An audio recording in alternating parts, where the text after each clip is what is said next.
देखिए, आज हम लोग डिस्कस करेंगे।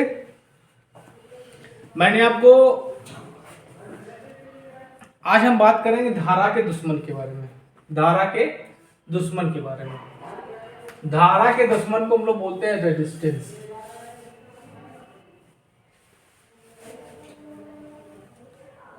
रेजिस्टेंस मतलब प्रतिरोध।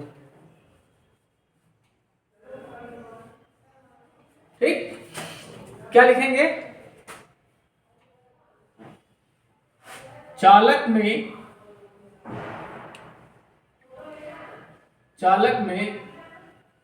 धारा के प्रवाह का विरोध करने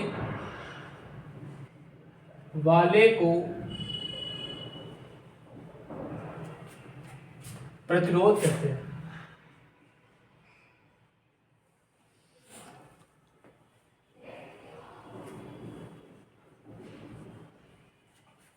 ठीक है, चालक में धारा के प्रवाह का विरोध करने वाले को प्रतिरोध कहते हैं। ठीक, देखिए, यह कह सकते हैं कि चालक में इलेक्ट्रॉनों के प्रवाह का विरोध करने वाले को क्या कहते हैं? प्रतिरोध कहते हैं। ठीक,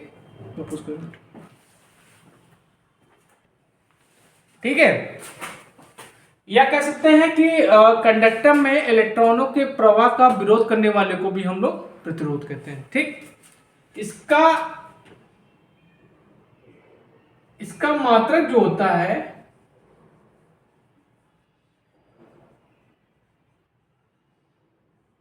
इसका मात्रक ओम होता है।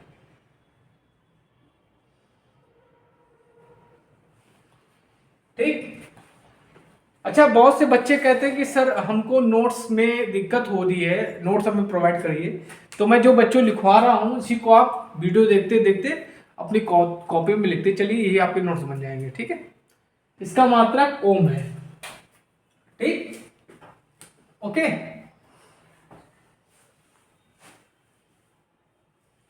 ठीक, आप प्रतिरोध के नियम के बारे में बात करते हैं। देखिए, प्रतिरोध जो होता है ये चालकता का विरोधी होता है, मतलब उसका उल्टा होता है। यह कह सकते हैं प्रतिरोध इक्वल टू 1/चालकता, 1/चालकता, यार R इक्वल टू 1/G। ठीक, अब हम देखेंगे प्रतिरोध के नियम। ठीक, अगर आप लोगों ने लिख लिया है तो लिख लीजिए।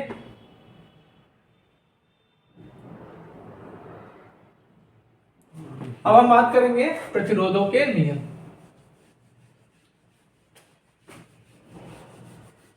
प्रतिरोध के नियम,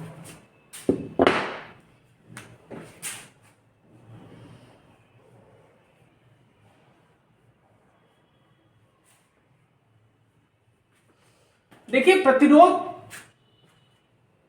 डिपेंड करता है चालक के पदार्थ पर, किस तरह का मटेरियल यूज किया हुआ है। ठीक है, तो किस पर डिपेंड करेगा? प्रतिरोध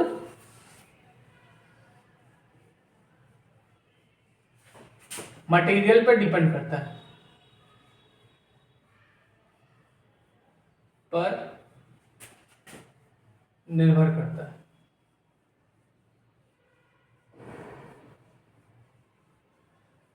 मतलब अगर आपका मटेरियल क्या है? कंडक्टर है। ठीक, सारी मेटल्स आपकी क्या है? कंडक्टर है, तो प्रतिरोध क्या होगा? कम होगा। अगर आपका इंसुलेटर है तो क्या होगा? रेजिस्टेंस ज्यादा होगा। ठीक, दूसरा क्या है? प्रतिरोध तापमान पर निर्भर करता है। प्रतिरोध तापमान पर निर्भर करता है।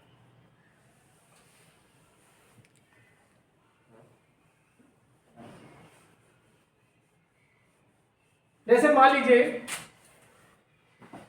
जैसे मान लीजिए कंडक्टर है आपका, ठीक। कंडक्टर में अगर हम टेम्परेचर को इंक्रीज करेंगे, कंडक्टर के केस में टेम्परेचर को अगर हम इंक्रीज करेंगे तो रेजिस्टेंस क्या होगा, इंक्रीज होगा। तब रेजिस्टेंस क्या होगा, इंक्रीज होगा। इट मींस ये क्या बन जाएगा, इंसुलेटर बनने की प्रॉपर्टी रखेगा, ठीक। अगर हम इंसुलेटर और सेमीकंडक्टर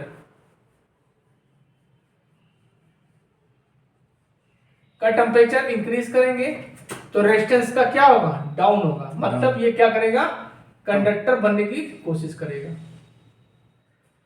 ठीक।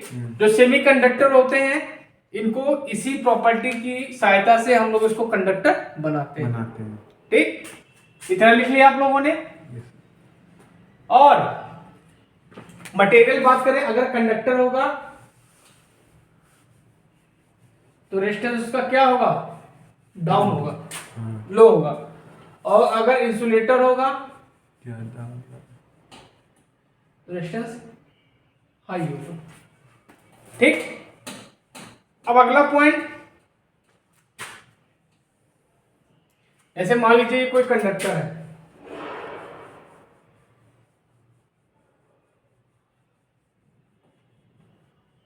ये क्या आपका एरिया हो गया, ये आपकी लेंथ हो गई, ठीक। तो जो रेजिस्टेंस होता है, प्रतिरोध होता है, वो L के डायरेक्टली प्रोपोर्शनल होता है। मतलब लेंथ ज्यादा होगी तो रेजिस्टेंस क्या होगा, ज्यादा होगा। चौथा point, R is inversely proportional to A। मतलब क्रॉस सेक्शन एरिया आपका क्या होगा, ज्यादा होगा तो रेजिस्टेंस क्या होगा, कम होगा। इसलिए आप लोगों ने देखा होगा कि जहां पे हमको करंट की वैल्यू ज्यादा चाहिए तो वहां पे हम लोग मोटे तारों का प्रयोग करते हैं, क्योंकि उस कंडीशन में क्या होगा, जब करंट की वैल्यू ज्यादा होगी, ठीक है, तो रेजिस्टेंस की वैल्यू क्या होगी, कम होगी ऑब्वियसली, ठीक। इसलिए हम लोग क्या करते हैं, मोटे तारों का प्रयोग करते हैं, ठीक। ओके, ये आपकी इक्वेशन फर्स्ट हो गई, ये इक्वेशन आपकी सेकंड हो गई। अब इन दोनों इक्वेशन को अगर हम मर्ज कर देते हैं तो R is directly proportional to L by A हो गया, L बाई A हो गया। इसको हटाते तो कांस्टेंट लगाते, R equal to rho L by A। Rho क्या है, इसको हम लोग बोलते हैं प्रतिरोधकता। क्या बोलते हैं, प्रतिरोधकता या विशिष्ट प्रतिरोध। क्या बोलते हैं, विशिष्ट प्रतिरोध, विशिष्ट प्रतिरोध। अगर इसका हम यूनिट देखें, यूनिट होती है ओम मीटर। क्या होती है, ओम मीटर, ठीक।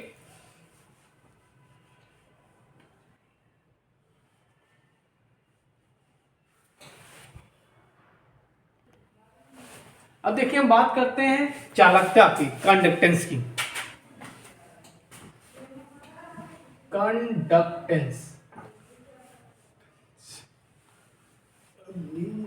चालकता। देखो, जो चालकता होता है वो होता है प्रतिरोध का अपोजिट, ठीक। प्रतिरोध क्या करता है, धारा को प्रवाहित होने से रोकता है, ठीक। लेकिन जो चालकता होती है वो धारा को प्रवाहित होने में मदद करती है। मतलब क्या कह सकते हैं कि किसी भी कंडक्टर में धारा को प्रवाहित होने के लिए जो मदद करता है, ठीक है, उसको क्या बोलते हैं, चालकता बोलते हैं, ठीक। चालक में धारा प्रवाह की दर को, चालक में धारा प्रवाह की मदद करने वाले को चालकता कहते हैं। या कह सकते हैं कि चालक का वह गुण, क्या कहते हैं, चालक का वह गुण जिसके कारण धारा उसमें आसानी से प्रवाहित हो जाए उसे चालकता कहते हैं। इसको हम लोग जी से रिप्रेजेंट करते हैं। जी इक्वल टू होता है 1/r, 1/r मतलब चालकता इक्वल टू प्रतिरोध। ठीक, अब एक होता है विशिष्ट चालकता। अगर इसका मात्रक देखें तो इसका मात्रक होता है महो। क्या होता है? महो या साइमन। महो या साइमन इसका मात्रक है। ठीक, विशिष्ट चालकता इक्वल टू विशिष्ट प्रतिरोध होता है। विशिष्ट प्रतिरोध होता है। प्रतिरोध, इसको हम लोग सिग्मा से रिप्रेजेंट करते हैं। Sigma equal to 1/ρ। ठीक, और इसका मात्रक महो पर मीटर, महो पर मीटर या साइमन पर मीटर। लिख लीजिए।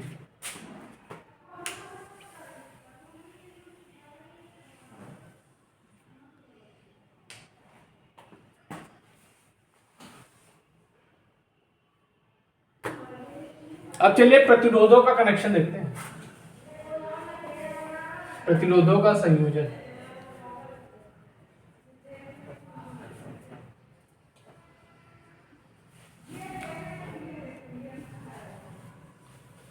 प्रतिरोधों का संयोजन दो प्रकार का होता है, श्रेणी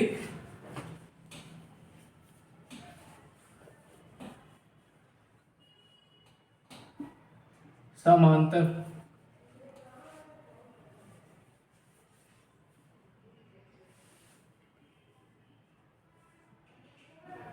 इसको इंग्लिश में बोलते हैं सीरीज कनेक्शन।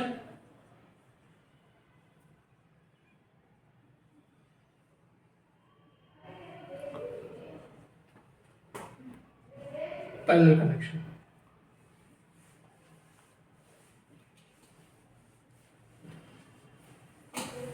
ठीक, सीरीज कनेक्शन कैसा होता है? एक ये रेजिस्टेंस लगा दिया, एक ये रेजिस्टेंस लगा दिया, एक रेजिस्टेंस लगा दिया, इसको हमने कनेक्ट कर दिया। ठीक,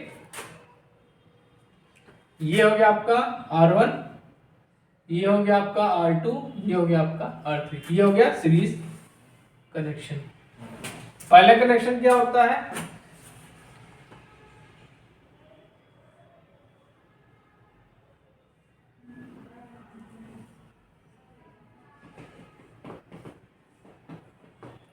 ये आपका R1 हो गया, ये आपका R2 हो गया, ये आपका R3 हो गया। ये हो गया आपका पहला कनेक्शन। और एक होता है मिक्स्ड कनेक्शन, मतलब दोनों को मिक्स करके लगा दें। ठीक, तो चलिए इनको अलग अलग हम देखते हैं। ठीक है, अलग अलग देखते हैं। तो पहला हम देखेंगे क्या? Series connection.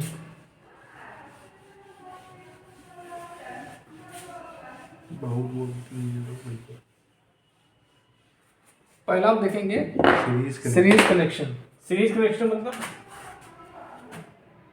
ये पहला रेजिस्टेंस, दूसरा रेजिस्टेंस, तीसरा रेजिस्टेंस, इनको हमने सीरीज में कनेक्ट कर दिया और ये सप्लाई दे दी। क्लियर है? ये प्लस माइनस, ये होगा V। पहला रेजिस्टेंस आपका R1 हो गया, ये हो गया आपका R2, ये हो गया आपका R3। ठीक, ये हो गया आपका, यहाँ पे जो वोल्टेज होगा वो होगा V1 होगा, यहाँ पे जो वोल्टेज होगा वो होगा V2, यहाँ पे जो वोल्टेज होगा वो होगा V3 होगा। क्लियर है? डालो उसमें।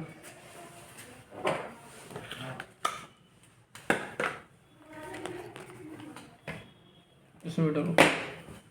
अब देखिए क्या होगा कि सीरीज कनेक्शन में यहां पे देखिए V is equal to IR होगा, किसके द्वारा?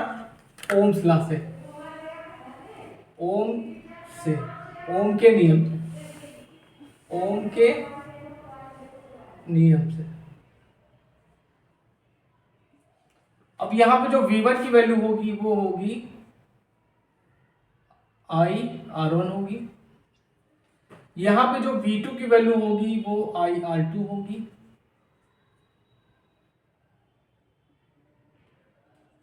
यहां पे जो V3 की वैल्यू होगी वो I R3 होगी। ठीक, अच्छा अब सीरीज में क्या होता है, वोल्टेज जो होता है ड्रॉप हो जाता है।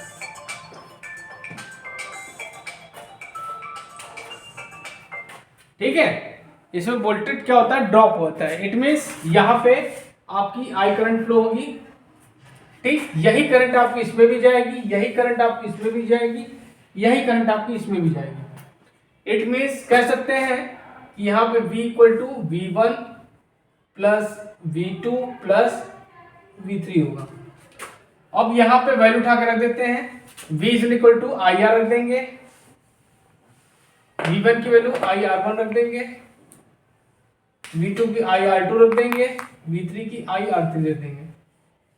ठीक, अब यहां से हमने I कॉमन ले लिया तो आई कैंसिल हो जाएगा, तो R equal to R1 plus R2 plus R3। तो अगर तीन रेजिस्टेंस सीरीज में कनेक्टेड हैं तो उनका टोटल रेजिस्टेंस का फॉर्मूला क्या होगा, ये R equal to R1 plus R2 plus R3। ठीक है, अगर मान लेते let assume R1 equal to R2 equal to R3 equal to मान लेते हैं R। ठीक, तो ये जाएगा RT is equal to R plus R। So RT equal to क्या हो जाएगा, 3 टाइम्स R। इससे ये पता चलता है कि सीरीज में रेजिस्टेंस की वैल्यू क्या होती है, ज्यादा होती है। अगर रेजिस्टेंस को हम सब लोग को, तीनों रेजिस्टेंस को या 4 रेजिस्टेंस हो या 5 रेजिस्टेंस हो, उनको अगर हम सीरीज में जोड़ देंगे तो उनका जो टोटल रेजिस्टेंस होगा उसकी वैल्यू क्या होगी, ज्यादा होगी। ठीक, ये हमेशा याद रखिएगा। ठीक, अब चलिए इसी तरह अब हम लोग क्या करते हैं, इसको लिख लीजिए।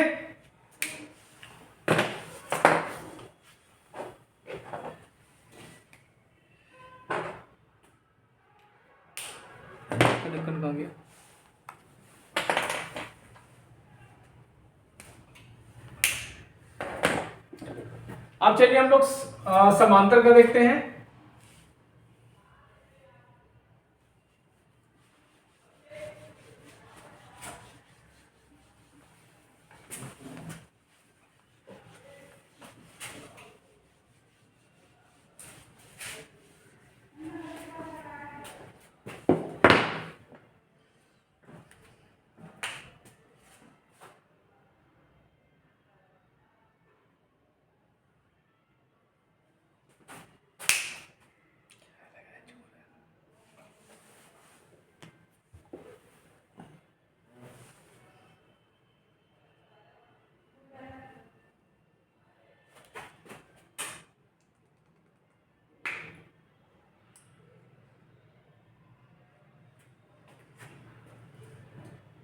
गधे के गधे ही रहोगे।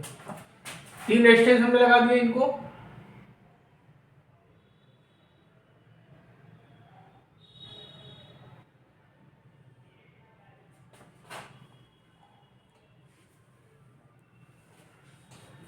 ठीक, इसे लगा दिया, फ्लो हो गया। तुम यार काम ना करा करो, रख दो। क्या आप ही निकालेगा, लगाओ, इसमें डाल। नहीं डालो, रह दो, हम डालेंगे। बंद करो।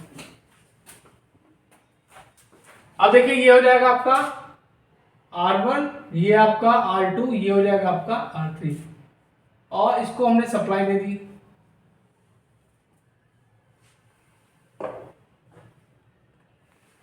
अब देखिए इस कनेक्शन में क्या होगा, इस कनेक्शन में ये होगा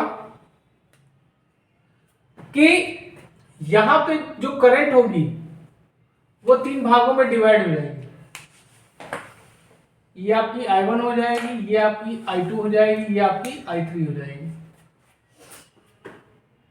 तो यहाँ पे करंट आपकी डिवाइड हो रही है, तो क्या हो जाएगा, I equal to I1 plus I2 plus I3 हो जाएगा, ठीक।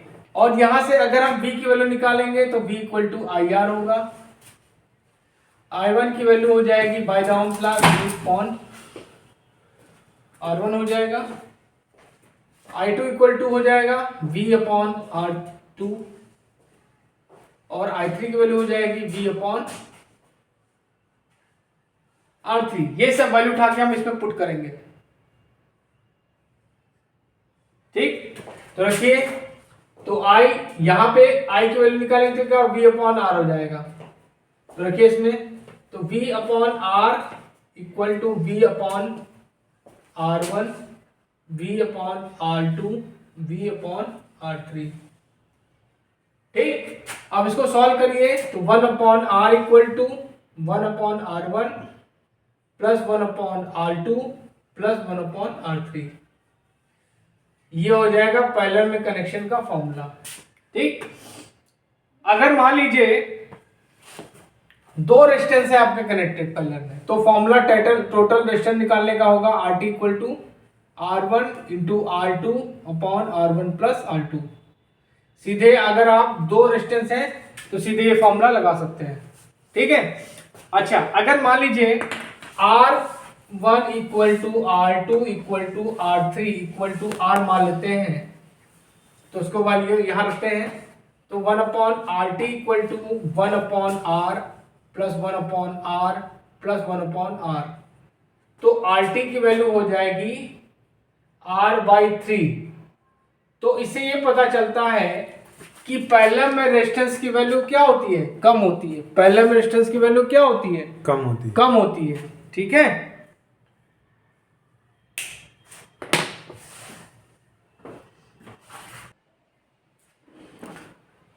चलिए क्वेश्चन देखते हैं, बहुत इंपॉर्टेंट है। क्या कह रहा है कि 4, 5 और 6 ओम के प्रतिरोध सीरीज में 30 वोल्ट सप्लाई से जुड़े हैं। गणना करें, आपको कुल प्रतिरोध निकालना है, करंट निकालनी है और प्रत्येक रेजिस्टेंस का वोल्टेज ड्रॉप निकालना है। तो इसको कैसे निकालेंगे, चलिए स्टार्ट करते हैं, ठीक।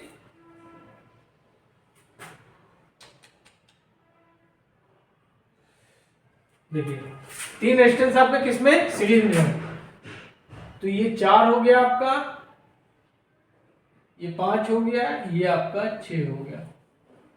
इसको हमने सप्लाई किसने दी है, 30 वोल्ट की, प्लस माइनस 30 वोल्ट।